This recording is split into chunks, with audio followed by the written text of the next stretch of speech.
I'm not sure there's much an executive could do in these circumstances, but the significance of the US threat to highly skilled jobs in Bombardier in Belfast was for once not lost on the news in the rest of the UK. It even made the headlines on Radio 6 Music this morning. The US Department of Commerce has clobbered 220% after it ruled that a $1 billion investment from Quebec and nearly half that amount in loans from the federal government was used to offer Delta Airlines C-series planes at a below-market price.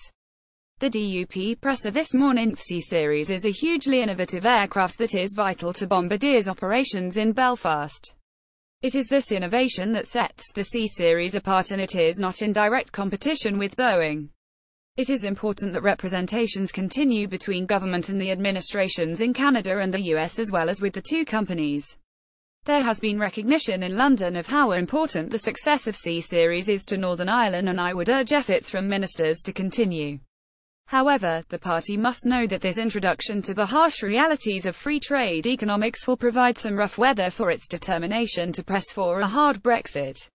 The US market, in particular under Trump, will be no more a fan of state aid than the EU. Meanwhile, Sinn Féin's Michelle O'Neill is writing letters. The SDLP calls for unity, with Sinead Bradley pointing out that the final ruling will not be heard until February next year.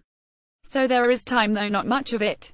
The UUP's East Belfast MLA argues that the UK government ought to send a clear and uncompromising message to Boeing that the Poseidon, our Apache and C-17 contracts, as well as Boeing's contract to maintain UK mod aircraft, could be reconsidered in light of their self-centered and protectionist stance.